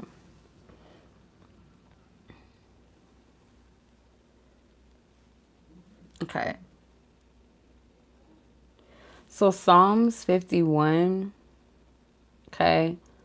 I don't remember who gave me this, but it was a screenshot from a book. I think one of my friends sent this to me years ago, and I've still kept it. And I use it when guided. But this is, you use this scripture in hyssop when you are doing a ritual cleansing of, like, washing away of any transgressions that you may have. And if you don't have a bath, because not everybody has a bathtub, some people just have showers. If you're able to get, like, a bowl and, like, a white cloth or something that you can wash your head with it, or your hands and or your feet, like something to cleanse your energy, right? I would say the head. But Psalms 51, and you're going to read it 1 through 7. Psalms 51, I'm going to put it in the chat.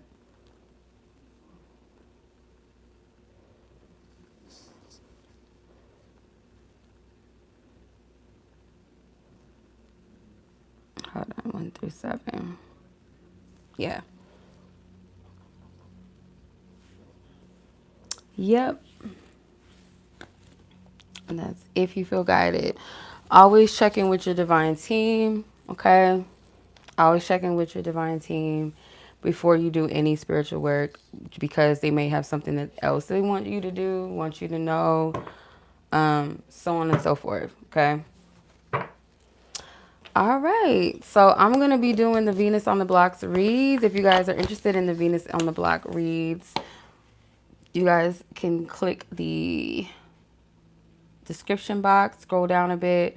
So Venus on the Block reads are just personal reads, you know, to tap in with yourself, you know, self-love, attraction, anything, excuse me, that may be, you know, something that you need to know about yourself. It's a self-check-in type of reading. There's so many different topics. There's 9 topics total. You can submit as many topics as you like. They're $22 each. You can submit them via PayPal or my Cash App. They're all linked. Just make sure you leave in the notes section what reading you're getting, what number of the reading you're getting. And I will leave timestamps for you guys to come back and watch this, okay? All right. I want to use some different cards.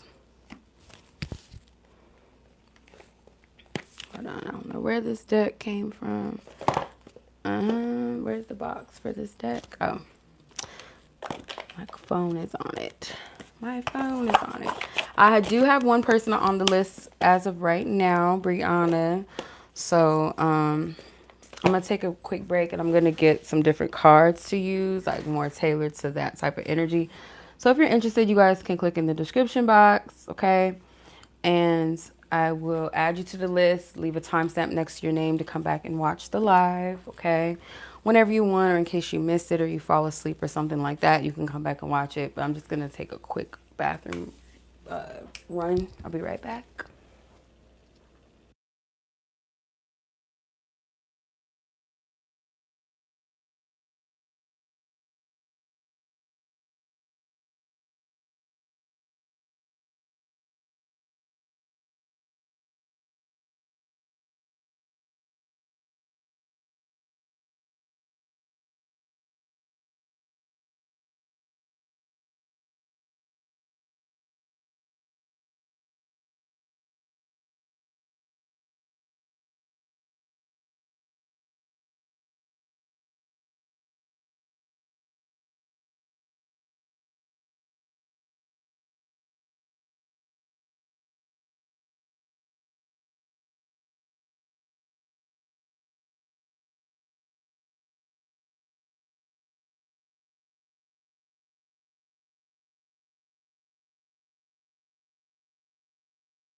Alrighty, welcome back. Okay, so Brianna, you are up next, sis.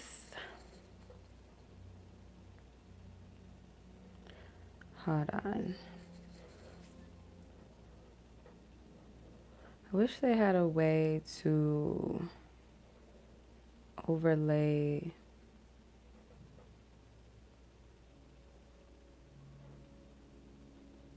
Let me see. Dun, dun, dun, dun.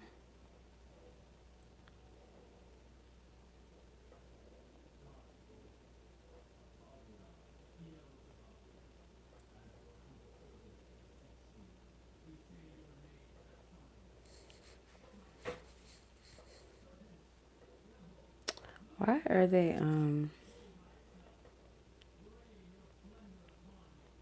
what the hell is she watching? What? What is she watching? Like, what? Okay, I think it's supernatural that she's watching, but it's like, okay, what they talking about?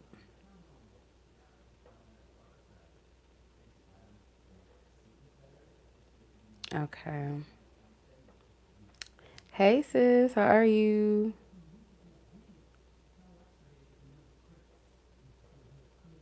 Okay.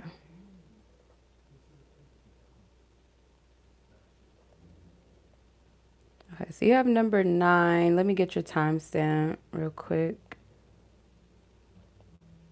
I'm trying to pin this. It won't let me. Hold on. There we go. Okay.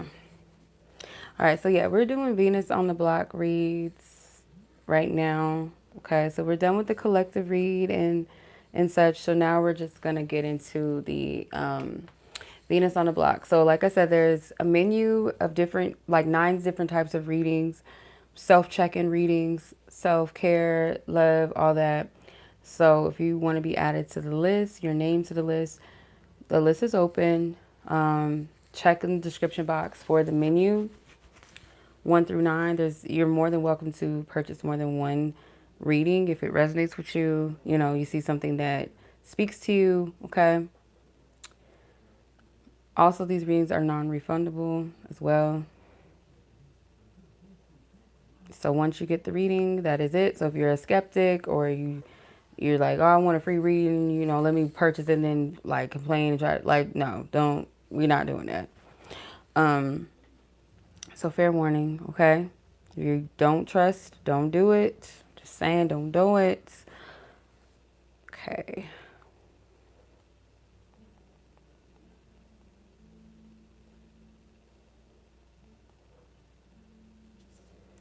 Don't do it.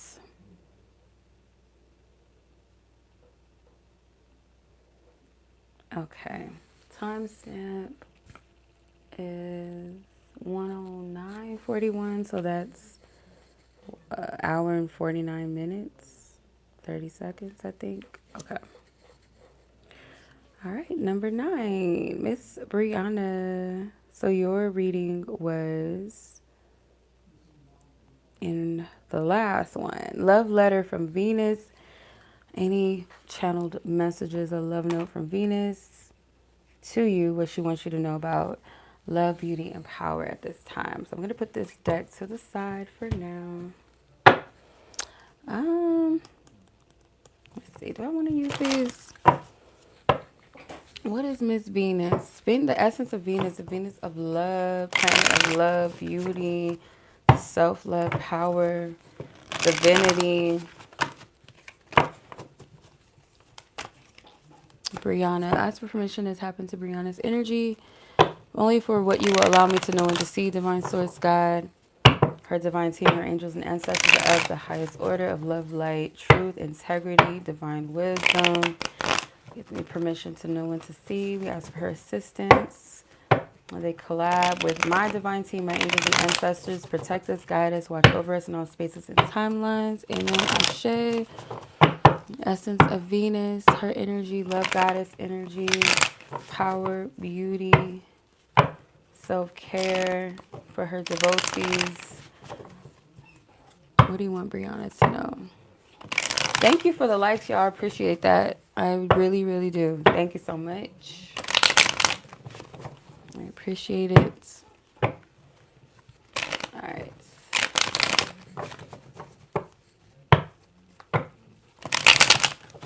I'm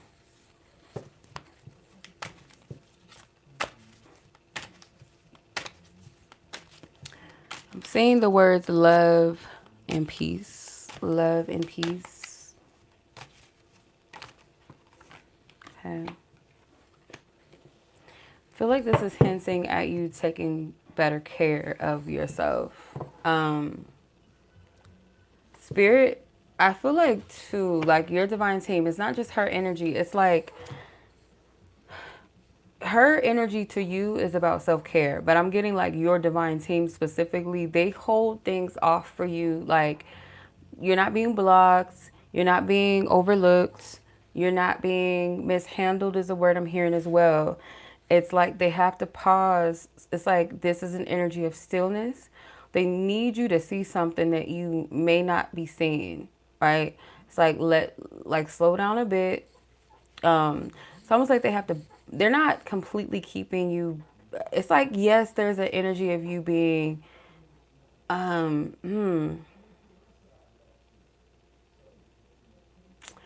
do I phrase this in a way that's not like, what the fuck are you talking about? Like, you crazy heifer? Like, I don't feel like spirit would ever like, because the depiction of the hangman, I'm noticing like his hands are bound, but one foot is and the other foot is not. So they're not saying like, we don't trust you to like move forward on things, but we have to kind of stop you or slow you down in some capacity, because it's like there is a need for things to kind of balance themselves out. Like they don't want you to start initiating new things. It's like you may want something to come in, or you want some sort of energy that you're not ready for yet to maintain yet. Like your energy might be demanded in too many different areas. Like your energy is not, it's like there's no freed up energy for whatever it is that you are asking more of. Does that make sense? Or it's like if we gave you this, it would seem overwhelming. It would seem like a lot to handle right now because you simply don't have the capacity for it right now. And it could be like they want you to kind of pause for a second, catch your breath for a second, because you could be overwhelmed. You could be taking on too much right now.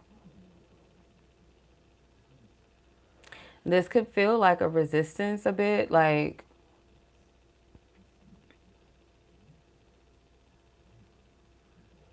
yeah, they want you to watch your mouth too, like what you say out of your mouth, how you speak over yourself or where you speak over your circumstances. Like his mouth almost looks really tight and closed, almost like it's sealed, but it's not.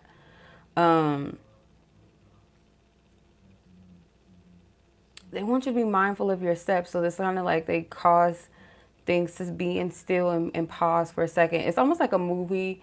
You know those movies where the scene pauses and only one person is moving and they're like watching everything, like seeing details, like everybody just stops moving and they're able to see everything in their environment and their surroundings. That's what it's given to.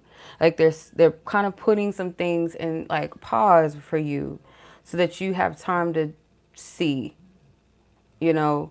um there may be something that you're releasing that maybe you're not seeing or that you don't know, but it needs to be released. But the Ace of Pentacles, it was in reverse. I just turned it upright.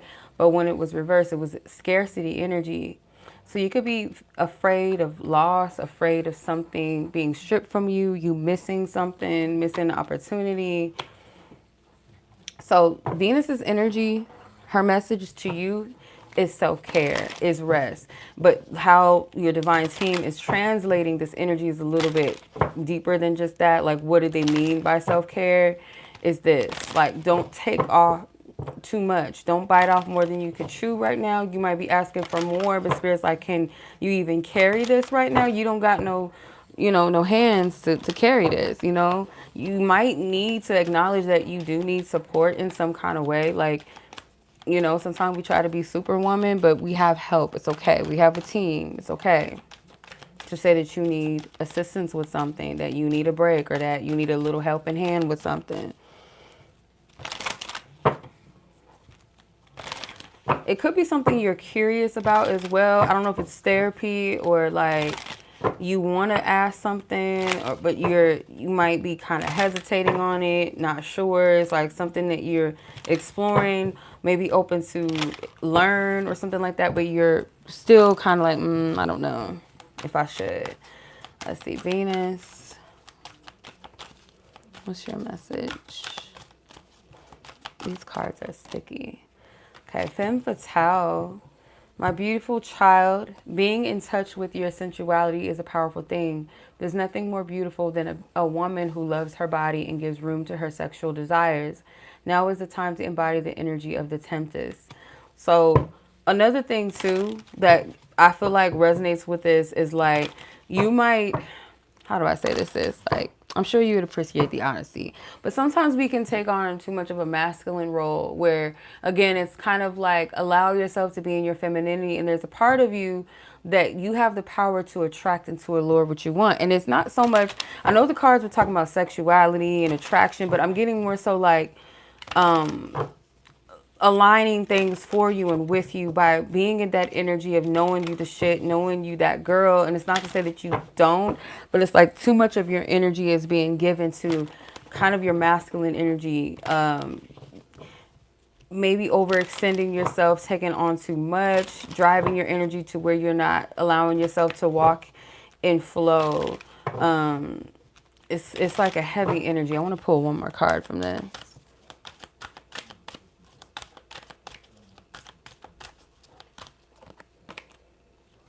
Okay, self-value and Lady of the Waters. So it says, my dear child, Venus is also the planet of value. Do you value yourself? Receiving this card is an indication to check where in your life you give too much of yourself away. I'm telling you, like it, even if it's not people pleasing vibes, but it's like, I gotta be, that survival, I gotta do it all. I gotta take care of it. And sometimes we don't see that there's resources there to assist us or people there that can or want to, but we don't know because we don't open our mouths or we just assume. There's something with that, it could be overworking. It says only give your energy to people who truly appreciate you. Lady of the Waters. My dear child, this is a time to embody the qualities of the Lady of the Waters. Connect with your emotions and explore them. This is also a highly creative and imaginative time for you. Yet water is also very healing and very feminine. And Venus energy is also connected to water. So connecting with water more in unique ways. I can say the whole, the traditional thing that I always suggest is a spiritual bath, but also make it a meditative thing where you connect with divine feminine energy through the water, by sitting in it, by, being careful, but like, rest or close your eyes and meditate and like kind of just sit in the water for a little bit, but be careful with that. Be safe, of course. Like, I don't know how people be drowning in the baths, but just as a disclaimer, working with water in maybe other unique ways through maybe intentional, hair washing your hair intentionally, blessing your water before you drink it, things like that. Working with water in your home, water fountains in your home. Oh, that's a whole nother thing. I forgot to mention the power of water fountains in your house. Those little cute fountains that you can find like on Temu, Walmart, or Amazon or some shit. You can find some cute little fountains where those in your house can be a place of manifestation. So, for example, if you're trying to like attract abundance in your home, you can use seashells and stuff like that and put them in like little fountains in your house, or anything with money. Get you a water bowl that's intentional and put like money in it or coins in it specifically, like you put coins, something with water and like your intentional work or like your healing work. You can say affirmations in the shower over yourself as you're cleansing yourself, or when you're washing your hair, speaking over yourself about beauty and self-love, and like it's something intentional as you wash your face. There's something with using water in your spiritual, as a spiritual form, but also when it comes to self-care, and also when it comes to like self-love and beauty, and yeah, there's something with that.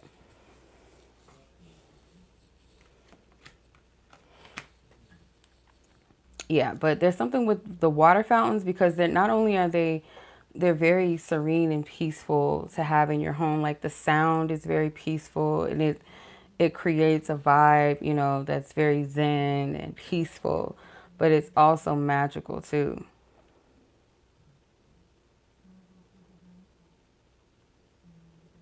So, anybody that want to take that little tip,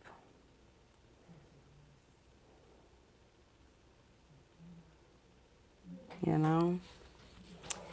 Yeah. Don't sleep on the water because water is, as they call it, what? Currency, you know? So if you need like a little refresher in your home, like to like, because water also represents like flow and life. Yeah, get you one, girl. They got some cute ones on Amazon. I was looking at one the other day. It had like a dolphin. I was like, oh, that's right up my motherfucking alley, child. I used to have a little Buddha one, but it was kind of cheap. It was battery operated and it didn't really last long. But I love the sound of them, you know. Yep. And water is a living portal. So if you feel guided, I feel like that's health. Like it's going to bring like that balance, you know, that groundedness too. So, but yeah, if that was all, y'all, we can, I guess, shut it down. Yeah. But I appreciate you guys. Thank you for joining. Thank you for showing some love, some likes, the engagement in the chat. I appreciate that. So I'm going to close this reading out. I will be doing some um, opening up for doing some New Year's reads soon. So be on the lookout for that if you would like to book one. I also have some different options with that as well that I will be releasing probably sometime next week, like during the first week of December, you know. But yeah, I appreciate you guys so much. You guys be blessed, be safe, take care. Enjoy the rest of your night, your evening, your day, wherever you guys are in the world. Until next time, peace.